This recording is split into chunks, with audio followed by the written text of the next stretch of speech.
لو أنزلنا هذا القرآن على جبل لرأيته خاشعا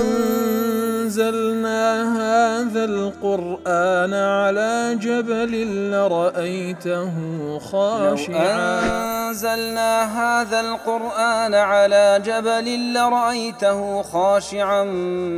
متصدعا من خشية وتلك الأمثال نضربها للناس لعلهم يتفكرون.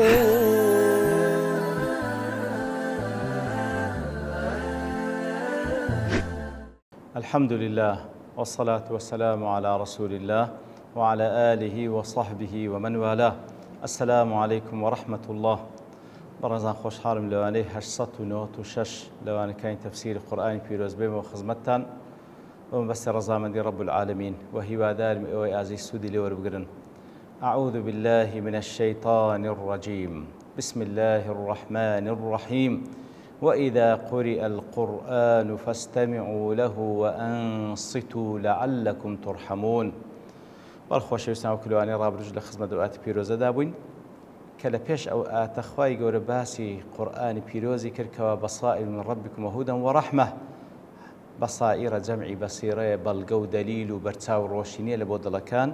وهداية رنموني ورحمة لبو كساني كوا إيماني بيدينن إترتاوكو سود من بي لو بصائر لو هداية رحمة قرآن بيروس. وإذا قرئ القرآن فاستمعوا له وأنصتوا كاتك قرآن بيروس خوين درايوا تاق جويلي رابقرن بيدنق بنو خوتان مشغول مكان بهشتي شديك لعلكم ترحمون تاوكو وبالرحمة خواي قولب كون. لا تفسير معارج دلي إن الاستماع والإنصات لقراءة القرآن ساق جوي قرتن لقرآن بيروز بيدنق بون لكاتك وقرآن دخوين دري وسيلة من الوسائل الداعية إلى تدبر آياته كواتهو كاركا لبو أويكوا تدبر لآتكان بكي بيري لبكي وبندي لوربقري والعمل بها دبيت ماي أويكوا بند لورقر بويكا كاري بيبكي. فإذا تحقق منكم ذلك كاتي تشكوا تدبرتان لقرآن كرت وأنا تو خويندنا وكي جوي قرتنا وكي جوي قرتن لي هر هەمووی ئەزر و پاداشتە ئیتر بیرکردنەوە و ڕامان تێیدا بە مەبەستی پند و ئامۆژگاری وەرگرتن و کارکردن پێی ئەو هەمووی فەزل و نیعمەتە کاتێکەوە ئەو کارانت کرد. فإذا تحقق منكم ذلك کاتێکەوات کرد رحمكم الله تعالى رحمتان پێ دەکا. فأدخلكم في رحمته الواسعة في الدنيا ئیتر لە دنیا بەبەر ڕەحمەت فراوانەکەی خۆیتان دەیەخی وأدخلكم في جنته يوم الدين وهروها لروج قيامتش داخلي بهشتان دكا التي هي إحدى مظاهر وآثار رحمة العظمى الخالدة كبهشتيش يكك لآثار شوينوار هر قورة كان رحمة پروردگار كواتر ريقاي قيشتن بو رحمة پروردگار تسيا. وإذا قرئ القرآن فاستمعوا له وأنصتوا. ودلت عبارة لعلكم ترحمون أو عبارة إخوائي لعلكم ترحمون بلقي لسر على أن الأمر بالاستماع والإنصات أمر ندب مقرون بترغيب عظيم. لبو وجوبة يعني لبو ندبة فاستمعوا له وأنصتوا. الظاهري أمريكا طبعا لزمان عربي وكو قاعدة كديارة أجر بصيغي أمر هات هیچ قرینەیەکیش نەبوو کەوا ئەگەر بەسخەی ئەمر هات لە بۆ وجوبە ئەگەر هیچ قرینەیەک نەهات لە بۆ ئەوەی کەوا لە وجوب بیباتە مندوب و مستحب. بەڵام ئیتر وەکو لە تەفسیرەکان کە خوێنمانەوە مەسەن لە تەفسیر سعدی گوتی ئەوە فەرمانە خوای گەورە فەرمانی کردێ ئیستیماع بکەن و ئینسات بکەن. و لە قاسمیش گوتی بە تایبەتی لە کاتی نوێژەکاندا کە ئیمان بە جەهری دەخوێنی. بەڵام لێ دەستدەری دەڵێ ئەو کاتێک کە لەعەلەکم دەڵێ ئەو لەعەلەکمە بەڵگەیە لەسەر ئەوەی کەوە ئەمر ندب مەقڕون بتەرغیب نام کەواتە لە بۆ ندب استحبابە والخواي قول فرموت لعلكم لبو الترغيبة، إذ لو كان الأمر للإيجاب أقرب وجوب بفرمو والتكليف الإلزامي بتكليف شيء إلزامي واجب بفرمو لكان المناسب أن يقال لعلكم تتقون. ولو حالتي دي فرمو لعلكم تتقون أي لتتقوا عقوبة المخالفة. لعلكم تتقون كواتقر فرمانش كر لباشن لعلكم تتقون ئاگادار بن خۆتان بپارێزن لە مخالفە کردنی کەواتە لە بۆ جووبە ئەگەر واتان نەکرد مخالفتان کرد معرض دەبن لە بۆ سزا. أما عبارة لعلكم ترحم فمعناها لتثابوا ثواب الطاعة كواتە مستحبة لعلكم ترحمون ئەگەر واشتان کرد دەبێتە ئەوەی کەوە ثواب و پاداشتی طاعەت بەدەست بین و مەشمول بن بە ڕەحمەتی خوای گەورە. ئیتر وهذا شأن كل المندوبات دفرين بها مشيوق مندوبة كان لقرآن بيروز بوشوي هاتيه بهر حل أو بابتك لبو وجوبة لبو استحبابة بوشوي ديار خلاف بين علماء هاي بهر حال شكو قمان تيدانية مستحبة أجر واجبش نبي وبتايبتشي لنا ونويش. لا تفسير قاسمي دلي ظاهر الآية يقتضي وجوب الاستماع والإنصات. مشاكل قاسمي شو هذا ظاهر آتك كبصيغي أمر هاتيه و پێویست دەکا کەوە واجبە چاک جۆڕاگرتن و بێدەنگ بوون لە کاتی خوێندنەوەی قورئانی پیرۆز لە ناو نوێژ و لە غەیری نوێژیش. وعليه أهل الظاهر ئەوانەی کەوە مەذهبی ظاهرین هە لەسەر ئەو قەولانەکەوە واجبە وهو قول الحسن البصري وأبي مسلم الأصفهاني أبي بن الحسن البصري وأبي مسلم الأصفهاني وهو أهل ظاهريش دەڵێن لەبۆ وجوبە کاتی کەوە قورئان خوێندرا چاک جوێ لێ ڕابگرن بێدەنگ بن خۆتان مەشغوڵ مەکەن بە هیچ شتێک بەڕاستی هەر ئەوەش ئەولاترە بە عەظەمەتی کەلامی رب العالمین. لە حەدیثێکدا کەوە ئیمام مسلم ڕوایەتی دەکات لە ئەبی موسای ئەشعەری خوای لێ ڕازی بی دەفەرمی پێغەمبەر صلی الله علیه وسلم فەرموویتی إنما جعل الإمام ليؤتم به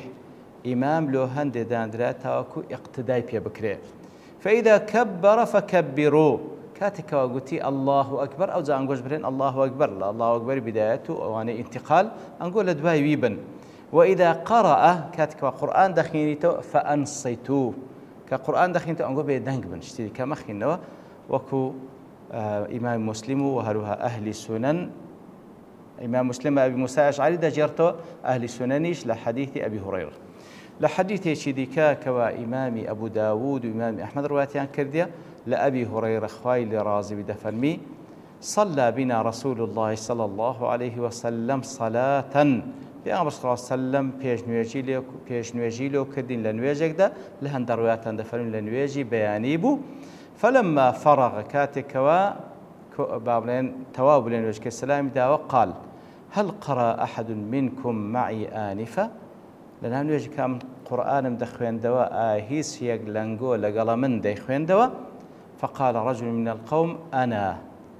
يكيك لواني كوالي موجود قلت بلى يا رسول الله أمن دم خين دولي قال قال إني أقول ما لي أنازع القرآن لويا أمن هستم ذكر منازع ذكري لقرآن خين وكم لا شرح ما لي أنازع القرآن معناه أداخل في القرآن وأغالب عليها وتكسيق مداخلة لقلدك على القرآن خين وكم هزدكم ديبا بيشم كيو أوها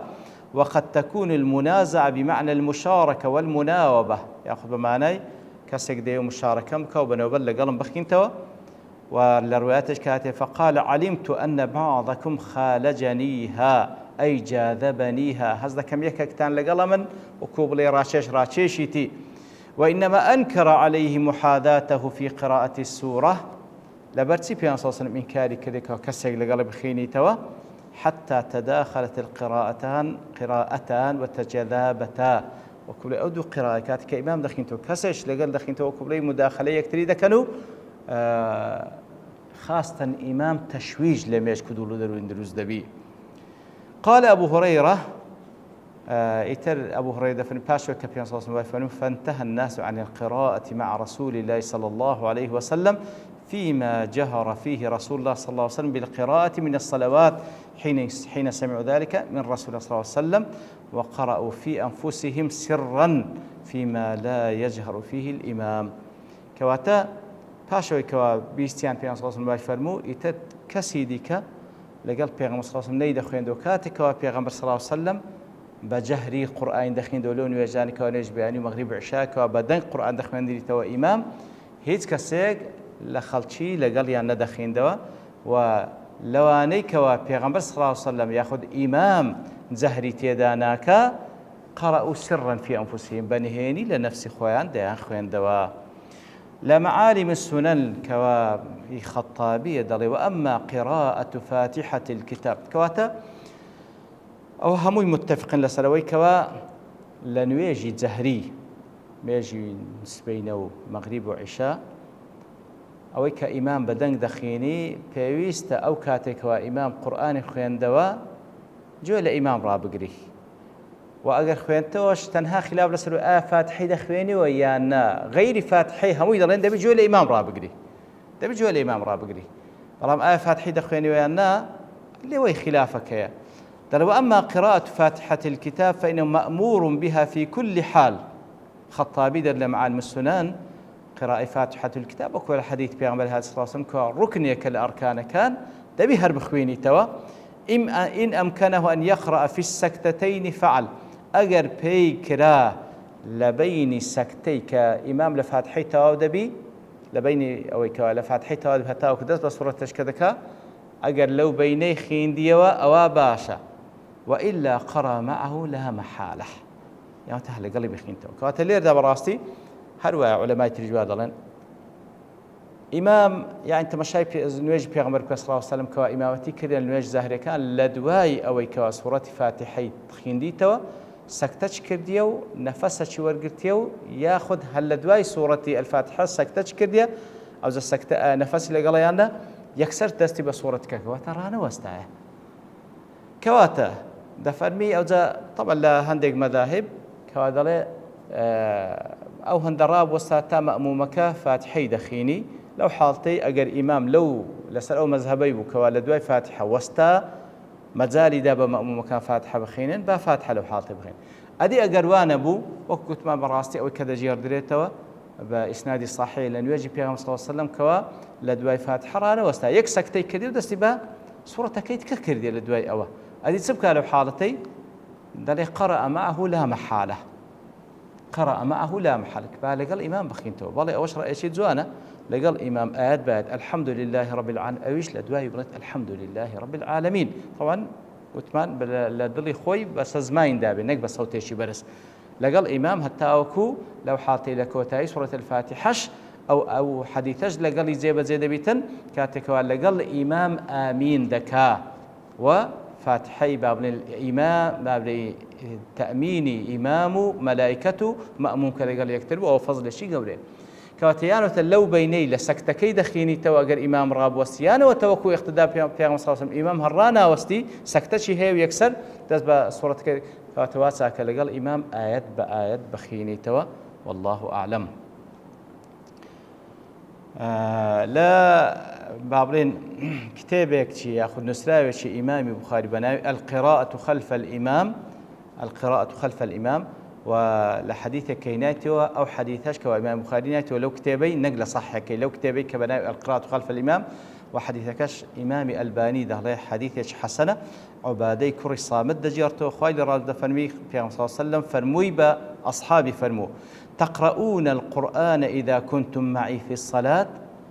الكاتك ولا من لنا ونويج دان اقتداتا بمن كده نويج جماعة أنقوش قرآن دخينا قالوا نعم يا رسول الله قلت يا بالي يا رسول الله نهذ هذا وتاب بخير هيدا خينو أمش سورة فاتحة ديار ما بستا ياخذ بخير هيدا خينو قال فلا تفعلوا إلا بأم القرآن هيز مخوينو كلا قال منن كاتكابا جهري قرآن دخين مو تنها فاتحة نبي كواتا وشيء لبلغ كان كوا سورة فاتحة هذا بخوين دريت النويج زهريج بيتن يتريان بخيراي لنفس خويان أوتا لقال إمام أهد بعد بخيني لحديث يشكا كوا لصحيح ابن حبان ده هاتي أنس كوري مالك ده جرتو ده فرمي بيان صلى الله عليه وسلم نويجي لبو أصحاب كرد كاتكوا نويجي كي توابو إيتر بيان صلى الله عليه وسلم روي تيكر نفرمي أتقرؤون في صلاتكم خلف الإمام والإمام يقرأ فرمي آلنا ونويج ده كاتكوا إمام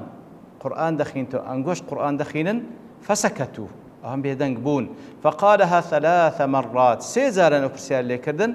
يقلوا فرموي إنا لنفعل بالي واذكين يا رسول الله قال فلا تفعلوا ومكن وليقرأ أحدكم فاتحة الكتاب في نفسه قرآن مخن غير فاتحة نبيك والركنة هريك وبال نفسي خوي بخيني توا ببيدنجي أقرنا جويلة قراءة إمام بقران إنزا وكلا تفسيري قاسم ديار روي عن كثير من السلف زهوريق لا بابلين بياواني السلف دلين أن الآن نزلت في الصلاة أو آتبتي دربارين ويجدها بزيا وعن بعضهم فيها وفي الخطبة يوم الجمعة هنديش دلين هم لبون ويجدها بزيا وهروها لخطبي روج جمعش وعن بعضهم فيهما وفي خطبة الأضحى والفطر كواتا هنديش دلين لدرباري نويش وهروها لخطبي جمعة خطبي جيجنا كان دابزي بهر حال وكوتمان هر كاتي قرآن خويندرا فاستمعوا له وأنصتوا پێویستە گوێی لێ ڕابگری چاک گوێی لێ ڕابگری و بێدەنگ بی و بە تایبەتیش لە ناو نوێژدا کاتێکەوە ئیمام بەدەنگ دەخینی والله ئەعلەم و هەر ئەوەش لایقە بە کتێبی خوای گەورە کە کەلیمات اللهە کەلامی ئەو خودای عەظیمەیە سبحانه وتعالى بەتەئکید خێری لێ دەبینی مشمول دەبی بە ڕەحمەت کاتێکەوە چاک گوێی لێ ڕابگری و هەروە بێدەنگ بی و خۆشت مەشغوڵ نەکەی بهش تشيديك وصلى الله وسلم على نبينا محمد وعلى آله وصحبه أجمعين وآخر دعوانا الحمد لله رب العالمين. لو أنزلنا هذا القرآن على جبل لرأيته خاشعا أنزلنا هذا القرآن على جبل لرأيته خاشعا أنزلنا هذا القرآن على جبل لرأيته خاشعا متصدعا من خشية وتلك الأمثال نضربها للناس لعلهم يتفكرون